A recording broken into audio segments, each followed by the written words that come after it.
여러분들이 사업을 시작한다면 사업을 시작할 때에 무엇을 생각합니까?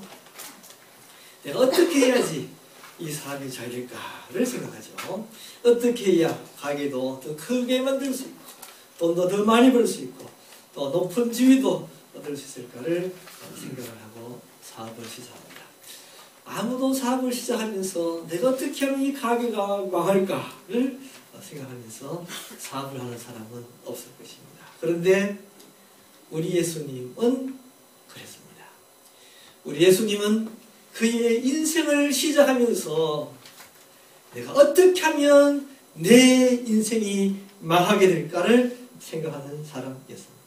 어떻게 하면 내가 고생할까? 어떻게 하면 내가 남의 종이 될까? 어떻게 하면 내가 남을 섬길 수 있을까를 생각하면서 이 세상에 오셨고 또 그렇게 이 세상을 살아가셨습니다. 마태복음 20장 28절에 보면 인자가 온 것은 섬김을 받으려 함이 아니라 도리어 섬기려 하고 자기 목숨을 많은 사람의 대속물로 주려 함이니라 말하고 있습니다. 어떻게 하면 내가 남들 위에 올랐을까가 아니라 어떻게 하면 내가 남들 아래에 내려가서 남을 섬길 수 있을까를 생각하셨고 어떻게 하면 한평생 모든 것을 다 주면서 모든 것을 다 희생하면서 살까를 생각했었고 어떻게 하면 자기의 생명을 바칠 수 있을까를 생각하셨습니다. 우리 예수님은 아무 죄도 없이 로마 군인들에게 붙잡혔습니다. 우리 지금 기간이 사순절 기간인데 우리 예수님께서는 고난 받으셨습니다. 우리 예수님께서 온갖 모멸과 멸시와 학대를 받으셨습니다. 로마 군인들에게 붙잡혀서 지금처럼 무슨 인격이라든지 명예훼손이라든지 그러한 것이 없던 시대였습니다. 대단히 예수님은 모욕적이고 대단히 고통스러웠고 대단히 비인격적인 그런 대우를 당했습니다. 지금의 법으로 따지자면 아마 그 당시에 예수님을 신문했던 사람들은 다 인격 모독으로 defame humanity 다 인격 모독으로 아마 죄를 지은 사람으로 걸려 들어갔을 것입니다. 오늘의 성경 말씀 누가복음 22장 63절에서 65절 본문 말씀을 보면 지키는 사람들이 예수를 희롱하고 예수를 놀려대었습니다. 때리며 그의 눈을 가리고 물어가로되 선지자 노릇하라 놀리는 거죠. 너가 정말 선지자라면 이렇게 죄인된 모습으로 이렇게 힘없이 맞고 말했지 말고 한번 좀 선지자처럼 한번 그렇게 멋있게 한번 선지자 노릇을 해봐라 그렇게 놀리고 있는 것이죠. 너를 친 자가 누구냐? 눈을 가리고 때리고 나서는 너가 선지자라면 보지 않고 맞지만은 맞고 나서 너를 친 사람을 맞출 수 있을 거 아니냐? 얼마나 참 놀리고 있습니다. 모욕적인 말입니다. 너를 가려고 때려놓고는 너가 선지자라면 너를 때린 사람을 맞춰봐라. 그렇게 이야기하고 이 외에도 많은 말로 욕하더라. 많은 말로 욕하더라. 뭐라고 했습니다. 이 병사들은 우리 예수님의 옷을 벗겼습니다. 이 병사들이 예수님의 얼굴에 침을 뱉었습니다. 뺨을 때렸습니다. 온몸이 다 찢어지게 채찍질 했습니다. 결국은 잔인하게 십자가에 못을 박아 매달아 죽여버렸습니다. 왜 이렇게 고난을 당했습니까? 그가 죄를 지어서 그랬습니까? 그는 죄가 없으신 분이었습니다. 그를 신문했던 총독 빌라도도 이야기하고 있습니다. 누가복음 23장 22절을 보면 빌라도가 세 번째 말하되 거듭거듭 말했습니다. 세 번째 말하되 이 사람이 무슨 악한 일을 하였느냐? 나는 그 죽일 죄를 찾지 못하였으니 때려서 놓으리라 그렇게 말하고 있습니다. 아무리 봐도 이 사람은 죄를 짓지 않았으니 너희들 좀 그만두고 그냥 때려서 내어보내자, 그런 말을 하고 있는 것입니다. 죄를 짓지 않았지만 고통을 당했습니다. 그렇다면 그렇게 죄가 없어도 고통을 당했다면 힘이 없어서 억울하게 당했습니까? 정말 제가 고통을 당하지 않아야 되는데도 불구하고 고통을 당했는 것은 힘이 없었어, 억울하게 그렇게 할 수 없이 고난을 받은 것입니까? 그렇지 않습니다. 우리 예수님은 힘이 없는 것이 아니라 힘이 있는 사람이었습니다.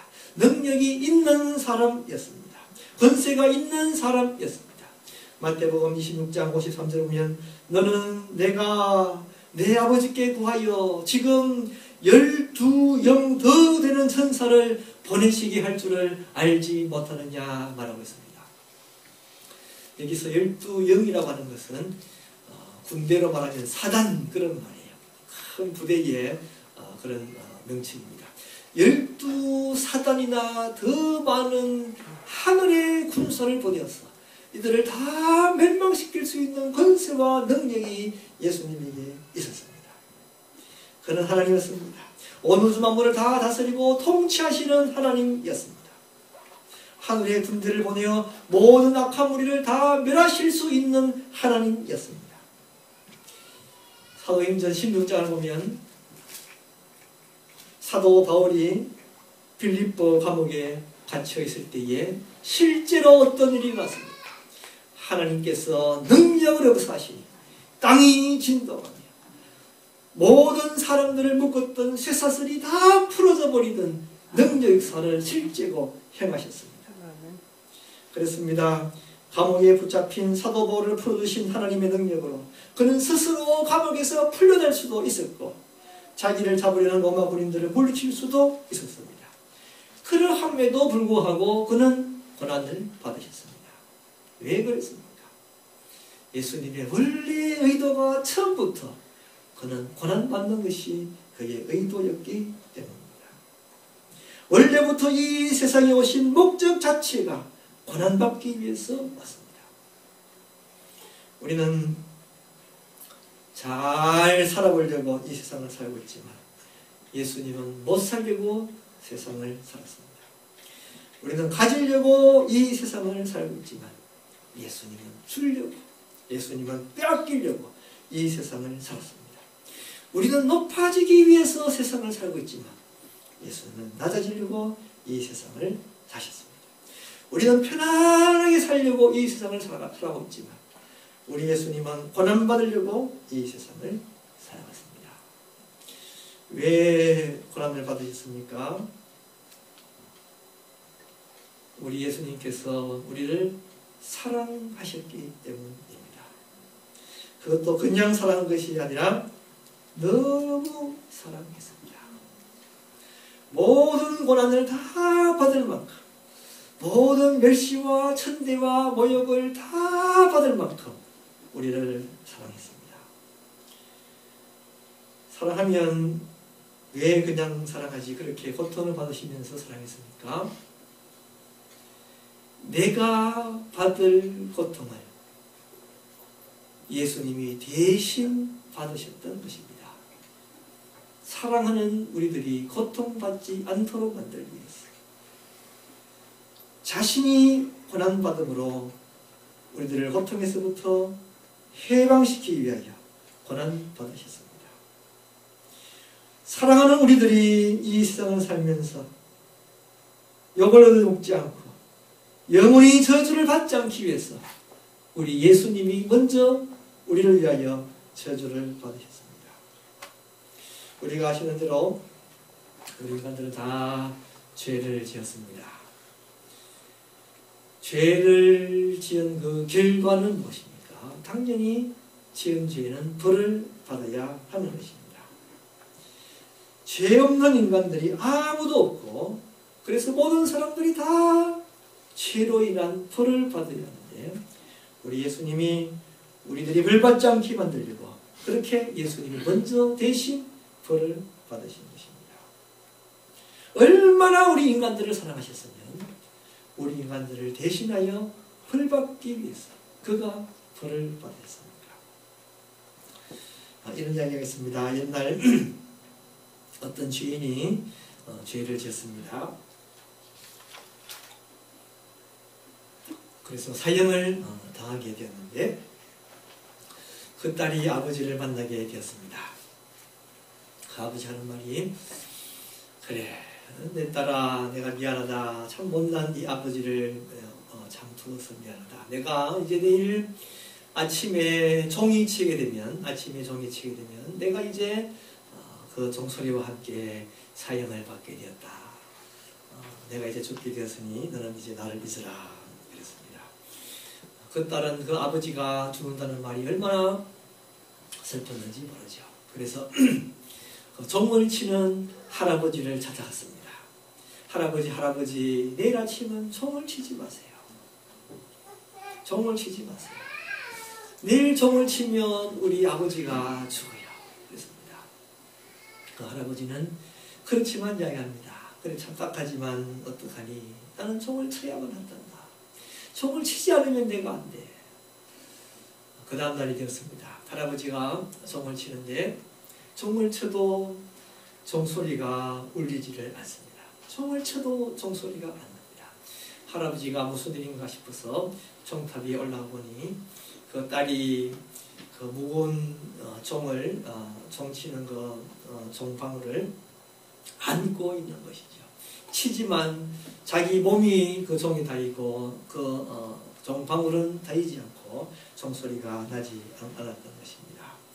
그 무거운 종과 종의 줄을 잡고 있으니 그 딸은 온몸이 피투성이가 되어 있었습니다.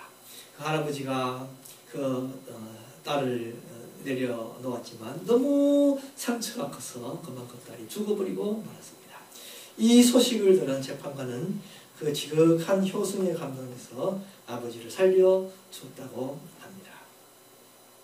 이 딸이 아버지를 살리기 위해서 그 무거운 쇠를 붙잡고 그 무거운 쇠에 온몸이 다 맞아 피투성이가 되어도 아버지를 살리기 위해서 그 고통을 당했던 것처럼 우리 예수님도 우리를 너무 사랑하셨어. 우리를 살리기 위해서, 우리가 지은 죄로 우리가 형벌을 받지 않도록 만들기 위해서 그렇게 모진 고난과 멸시와 고통을 당하셨던 것입니다. 이사야서 53장 5절 보면 그가 찔림은 우리의 허물을 인하며 그가 상함은 우리의 죄악을 인합니다. 그가 징계를 받음으로 우리가 평화를 누리고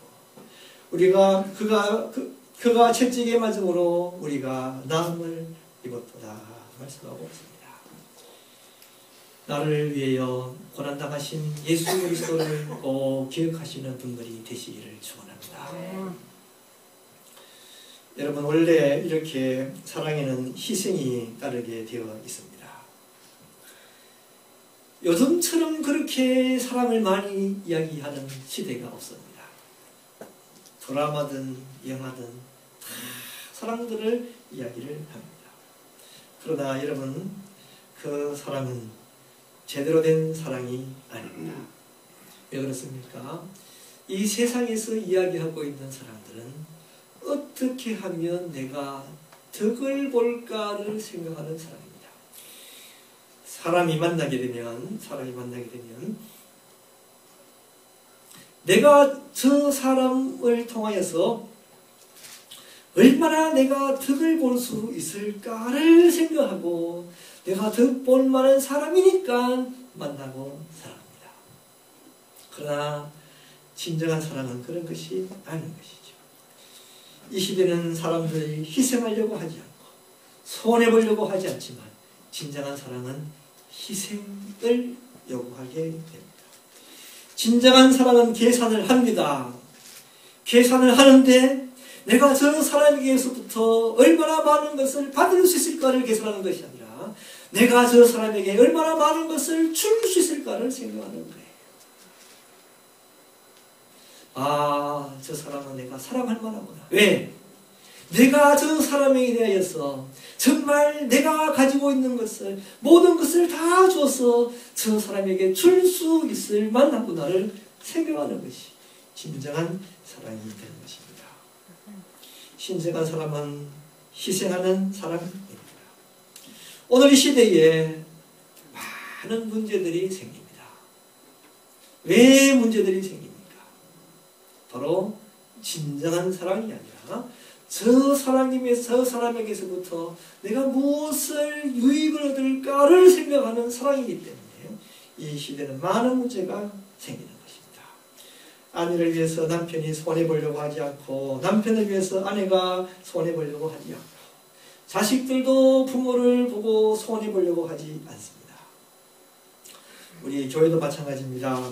교회도 우리 교인들이 다 손해보려 하지 않고 다 내가 무언가 유익을 얻으려고만 신앙생활을 한다면 이 교회가 제대로 교회로서의 모습을 갖출 수 없을 것입니다.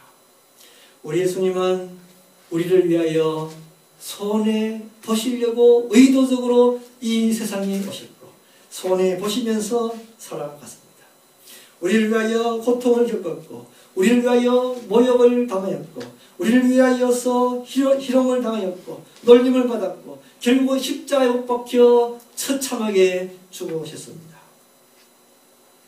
그런 주님이 우리를 위하여 무슨 말씀을 하고 있습니까? 마태복음 16장 24절 보면 이 예수께서 제 아들에게 이르시되 아무든지 나를 따라오려거든 자기를 부인하고 자기 십자가를 지고 나를 좇을 것이니라.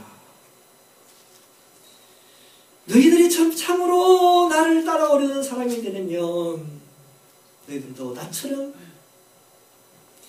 내가 이 세상에 희생하려 왔고 내가 이 세상을 섬기려 왔고 내가 이 세상에서 고난받으러 왔던 것처럼 나처럼 너희들도 희생하면서 살아가고 고난받으면서 살아가고 너희들도 너희들의 십자가를 지고 나를 따라오너라 말씀하고 있는 것입니다. 여러분 우리들은 예수님을 따라가려면 고난받는 사람들이 되어야 합니다. 진정한 예수님의 제자는 바로 이와 같이 손해볼 수 있는 사람, 희생할 수 있는 사람이 진정한 예수님의 제자입니다. 고린도전서 11장 1절에 보면 내가 그리스도를 본받는 자 된 것 같이 너희는 나를 본받는 자 되라. 모든 예수님의 제자들은 예수님이 십자를 지고 희생을 당하신 그 모습을 본받으면서 살아갔고 그들은 또한 우리를 향해서 말하고 있습니다. 너희들도 우리가 그렇게 예수님을 본받으며 희생하며 살아가는 것처럼 너희들도 그렇게 희생하며 손해보며 살아가라고 말씀하고 있는 것입니다.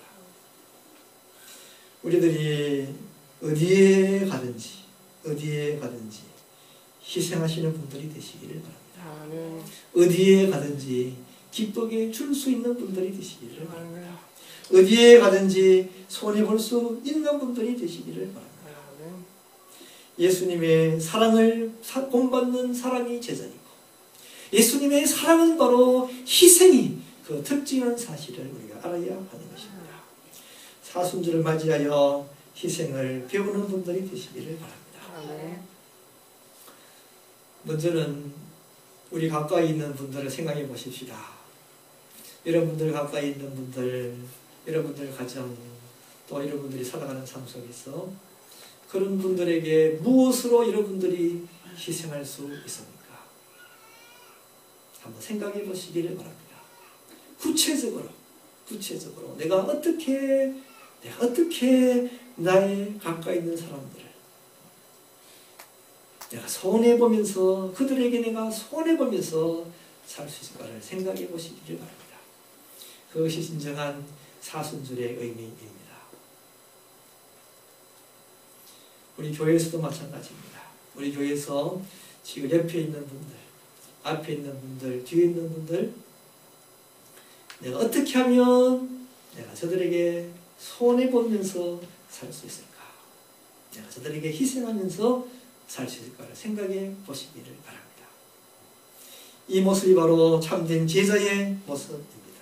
나도 내 나름대로 나의 십자가를 지어야 하는 것입니다.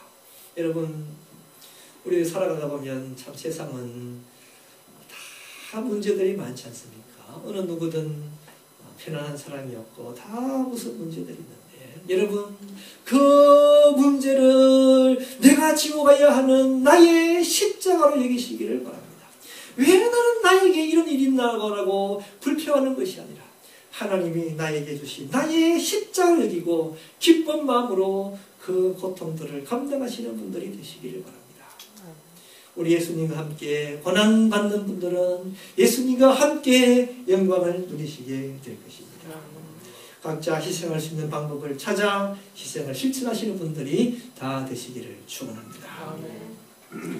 우리 예수님은 섬기는 사람이었고 낮아진 사람이었습니다. 그런데 그렇게 채찍이 맞고 고난받고 낮아짐에도 불구하고 여러분, 예수님은 여전히 만왕의 왕이요 만주의 주였습니다. 여전히 우리 예수님은 하늘과 땅의 모든 권세를 가지신 권능의 주님이었습니다. 대제사장과 서기관들이 예수님께 묻습니다. 너가 진짜로 그리스도인가? 우리를 구원할 메시아가 맞나? 그렇게 질문을 하자 예수님은 대답을 합니다. 내가 말해도 너희들이 믿지 않겠지만, 너희들이 안 믿어도 그래도 인자는 하나님의 권능의 우편에, 다시 말하면 나는 인자이고 나는 바로 하나님의 보좌에 함께 앉을 사람이다. 그렇게 말씀하셨습니다. 분명히 그는 고난받는 중임에도 불구하고 여전히 하늘나라 하나님의 보좌에 앉으실 분임을 말씀하고 있는 것입니다. 사람들이 깜짝 놀라서 묻습니다. 너가 하나님의 아들이냐? 우리 예수님은 말씀합니다. 너희들이 말한 대로 내가 그라. 내가 바로 하나님의 아들이 맞다. 말씀하고 있는 것입니다. 그렇습니다. 사람들이 믿든 말든 우리 예수님은 권능의 예수님이었습니다.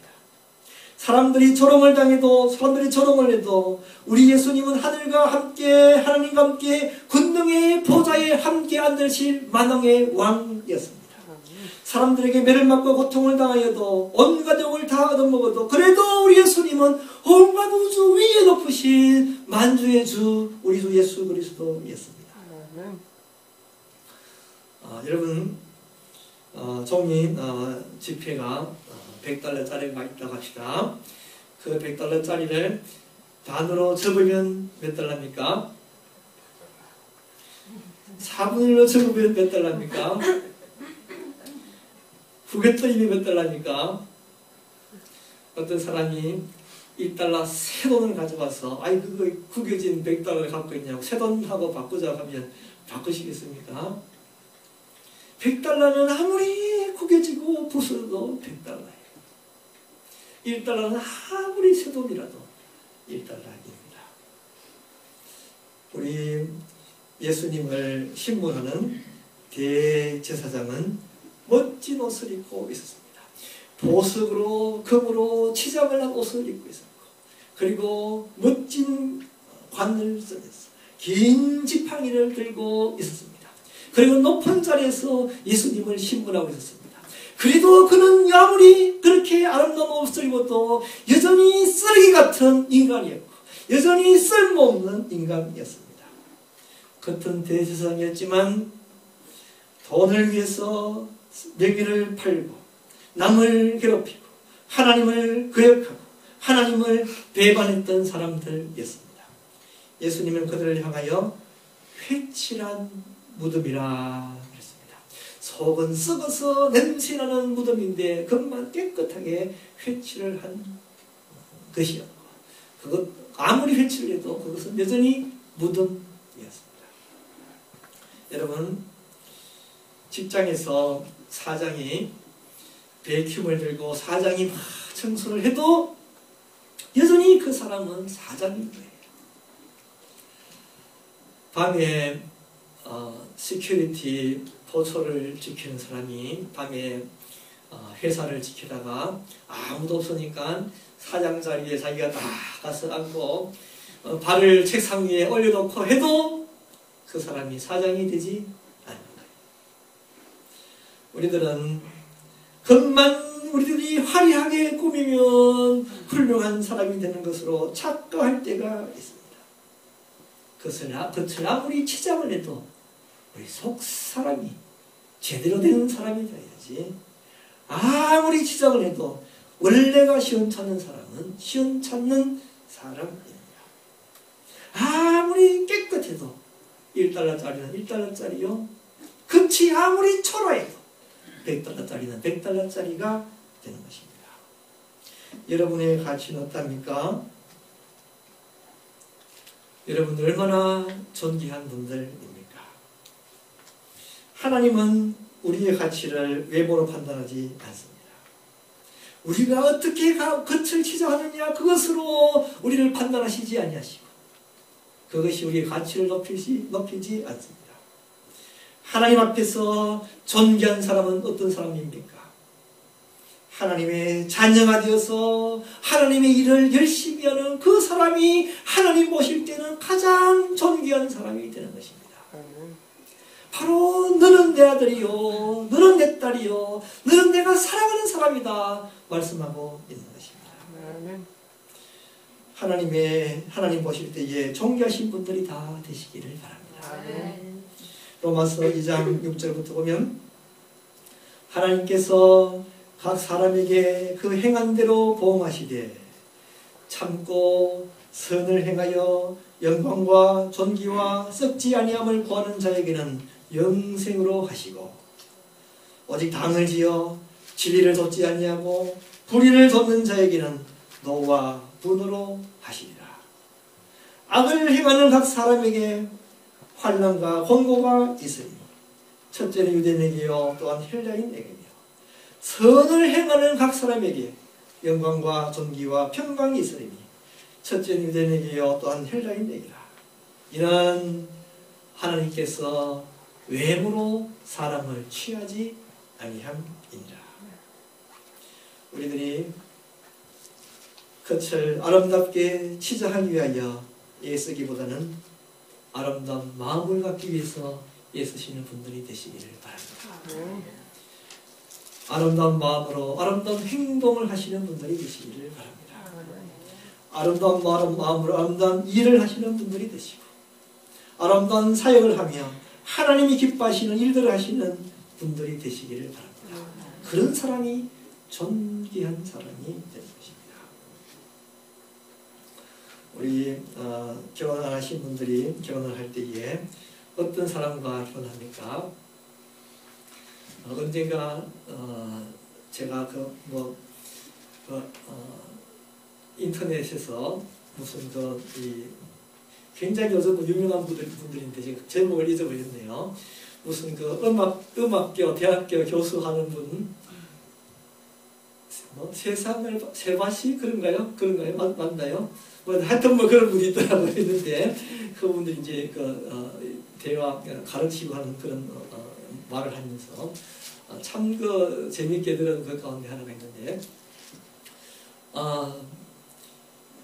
말을 잘하는 사람과 말을 못하는 사람 어떤 사람을 좋아하시겠습니까? 그럴 때 이제 여자들은 어떤 사람을 좋아하겠습니까? 그러니까 여자들은 이제 말을 잘하는 남자를 좋아하고 또 음성이 소리가 이렇게 높은 음성보다는 좀 약간 낮고 저음의 그런 남성들을 여자분들이 좋아한대요.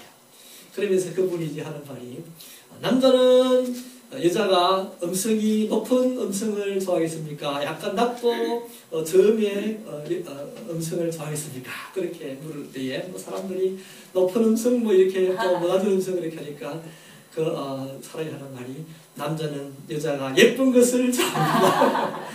그렇게 우리들이 결혼할 때에 외모를 보는 거예요.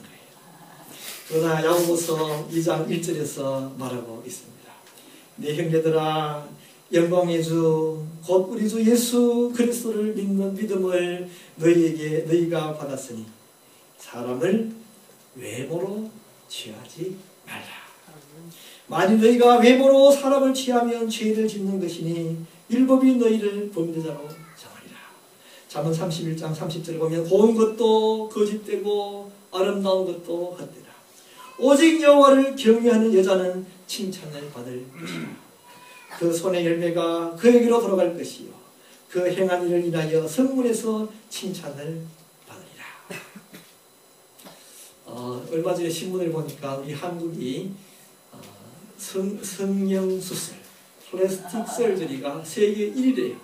세계 1위라고 하는데 그렇게 성형수술을 좋아하는 바입니다. 왜 그럴까?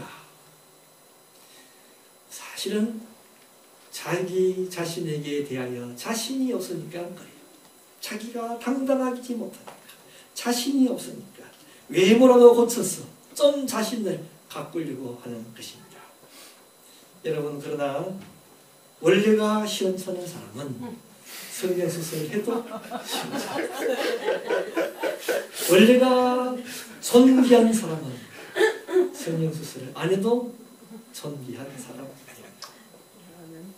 여러분들이 다 하나님 앞에서 존귀한 분들이 다 되시기를 축원합니다. 아름다운 마음을 가지시고 하나님과 깊이 교제하시는 분들이 되시기를 바랍니다. 하나님 원하시는 행동들을 하시고 하나님이 기뻐하시는 일들을 하시는 분들이 되시기를 바랍니다. 그러한 삶을 살 때에 여러분들은 대단히 존귀한 분들이 될 수 있습니다. 예수님은 제 아들을 향하여서 마태복음 19장 28절 보면 예수께서 가라사대 내가 진실로 너희에게 이르노니 세상이 새롭게 되어 인자가 자기 영광의 보좌에 앉을 때에 나를 좇는 너희도 나와 함께 12 보좌에 앉아 이스라엘 12지파를 심판하리라 말하겠습니다. 얼마나 존귀한 사람들입니까? 이 땅에서 진정으로 존귀하신 분들이 되시기를 바랍니다. 진정으로 온 우주 만물을 창조하신 하나님의 자녀가 되시기를 바랍니다. 진정으로 온 우주 만물을 다스리고 계시는 그 하나님의 종, 하나님의 일꾼이 되시기를 바랍니다. 우리의 모습이 비록 초라하고 부조하고 때로는 우리의 겉모습은 망가진다 할지라도 그래도 존귀한 사람은 존귀한 사람입니다. 우리 예수님께서 아무리 초라한 모습으로 고난을 당했지만 여전히 그는 만왕의 왕이었고 만주의 주였습니다. 진정으로 존귀한 사람은 예수님을 닮아가는 사람입니다. 진정으로 존귀한 사람은 하나님의 사랑을 닮아가는 사람입니다. 희생할 수 있는 사람이요 손해볼 수 있는 사람입니다. 하나님이 나의 삶을 통하여서 뭘 하시기를 원하시는가를 찾아보시는 분들 되시고 그 일에 동참하시는 분들이 다 되시었어요. 정말 하나님 여러분들 보고 기뻐하시면서 너가 내 마음에 합한 사람이라 칭찬을 받는 귀한 분들이 다 되시기를 축원합니다. 우리 다 같이 기도하시겠습니다. 기도할 때 주님, 우리의 삶이 겉에 보이는 것을 더 많이 얻기 위하여 내가 더 많은 유익을 얻기 위해서 살아가는 삶이 되었습니다. 용서해 주시옵시고 참으로 내가 더 손해보기 위해서 살아가는 사람 되게 해주시옵시고 희생하기 위해서 살아가는 사람 되게 해주시옵시고 우리 예수님의 사랑을 닮아가는 사람 되게 하여 주시옵소서. 진심으로 예수님의 사랑을 닮아가는 우리들이 되어서 하나님 보실 때 너가 내 마음에 합한 자라 칭찬받는 사람, 하나님이 존귀한 사람들 되게 해주시옵시고 진정으로 이 세상에서 가장 존귀한 인생을 살아가는 사람들이 되게 하여 주시옵소서. 우리 다 같이 기도드리시겠습니다.